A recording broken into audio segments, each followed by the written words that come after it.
keep it to 5 minutes. Woodcraft was going to come knock me off the stage, so I'm not going to let that happen. I'm going to turn it back over to him. And thanks, guys. Good to see everybody. Thank you, Dallas. We appreciate it. And actually, I forgot whose VW that was, so we did scratch it up, Joe. Wasn't any big deal. John Bailey, can you come up?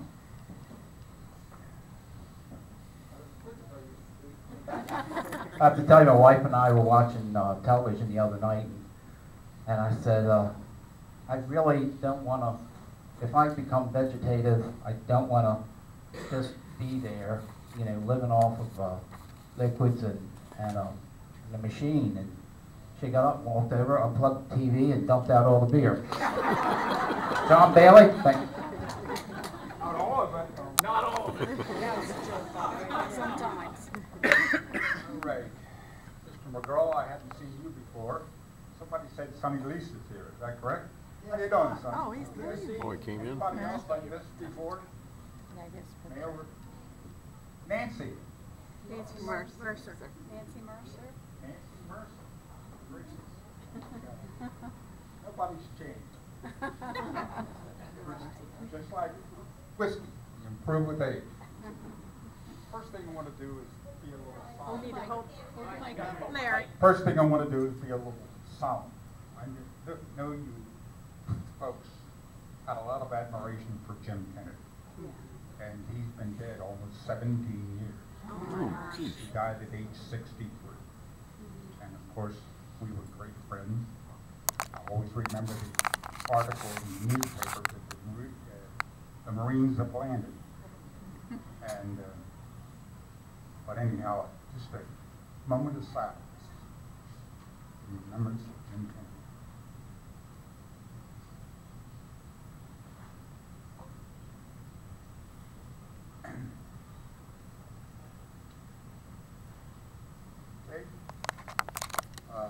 He was the best man at our wedding, which was over 53 years ago. One of the bad things that's happened to me in the last 15 months is that my wife, mother of our 4 kids, passed away on Valentine's Day, 2013. Our one son was number 3, 15 months younger than his brother. Both of them had Duchenne muscular dystrophy. Tom passed away 15 years ago in November. Stephen, his brother, like I said, 15 months older, is still kicking it, almost age 48. He's a medical marvel. He's actually better now than he was 5 years ago. He's on a ventilator, but with a mask, not a trach. His brother Tom had a trach for 10 and a half years before he died. And our oldest son, John, is an engineer and lives near Hampstead. Has 2 kids. My oldest grandchild is a pharmacy student in Philadelphia. And my daughter and her 3 kids moved in, is taking care of my son Stephen and myself. Thank God for that. She was divorced 4 years ago. She's a teacher in Hereford County, a math teacher. And she just loves it. And I'm so proud of her. I remember talking to her about 15 months before she graduated from high school and asked her what she wanted to do. And I talked to her about teaching. And she said, Dad, I have about 8 friends in my class of 400 and some at Perry Hall, but I wouldn't want to teach the rest of them. That's all there is to it. And she ended up being a teacher, and she's a great teacher. And that's enough about the family. My memories of Hereford are terrific. I remember showing up the first day, which was not the day for teachers. We had a couple of days before, and I showed up the day after Labor Day. I walked in, the first person that I walked into was a guy by the name of Jim Scruggs. And Jim Scruggs took me around to the office, and I met Ms. Ziegler, who called down Karen Jacobson, who was in charge of the 8th grade. And, she took me up to the classroom and introduced me, and I met all these wonderful people. I remember every one. One of the things I remember is Linda Sullivan and Sharon Sumlin sitting all the way in the back of the classroom. Sharon never shut up. And Linda was quiet but had a great smile. And I remember that. I remember Danny Mays, Sonny Lees, Cheryl, all of it. It's just me, Mary Cocky, Linda Gill, Al Thompson, Larry a little bit later. Anyhow, it was a wonderful experience. And Kathy, how can I forget you? All right. I would have to say, when I left teaching after 5 years and got a job as a pharmaceutical salesman because we were going to have a family and I didn't see how I could support them on teacher salary. After 5 years, I was making $6,000. So I took a job with a pharmaceutical company as a rep. In the first year, I made more than double that. But I despised it. I had a car, all that expense account, that kind of stuff.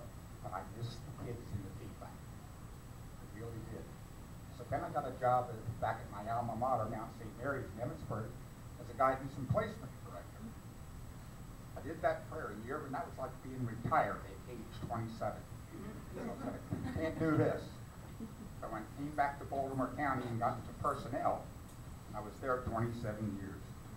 I hired some of the people in here, and I retired from there after 32 years, and very happy retirement.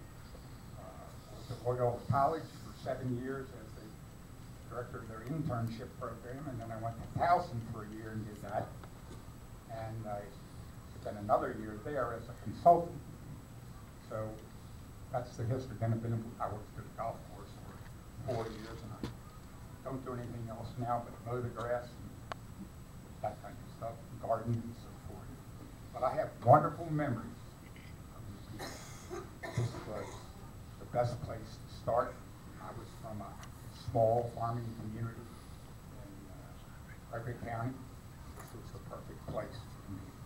And the guy who was my mentor and really helped me along here was Joe Lecter. I don't think any of you ever had him because he only taught for a year what I did here, and then he went to the Board of Education in that office. I think he had something to do with me getting into personnel. It's not always what you know, it's who you know. We know that. Just a couple stories. I don't remember the name of the young man, but you were supposed to be in the hallway monitoring things when the bell rang and people were changing classes. And this young man, I think he was like a junior in high school, ran by, and he was running. And I reached out and grabbed his shirt, and he ripped right off his back. I said, I am so sorry, I'll buy you a new shirt. You're not supposed to run the hallway. He said, Mr. Bailey, don't worry about it. You were just doing your job. That wouldn't happen today. That wouldn't happen today. One other one that involves Danny Martin. Danny and his cousin Roger. I always called Roger the Danny Rooster. They were beginning of the school day. They came up the steps and around the corner, and there I was, and they had these polo shirts on. They looked fine. They looked at the same thing. And they had splits on the side, but you weren't allowed to have your shirt outside of your trousers. You had to be tucked in. Well, Roger said, we just passed Mr. Krusberg downstairs, and he didn't say anything to us about it. I said, Roger, if he says it's okay with me. We'll just go down and see. We went down to the office, and I remember Annette going back and getting Mr. Krusberg, and he said, wait a minute, I'll be right out. So we go in his office, and the two guys sat down, and I stood there, and What's the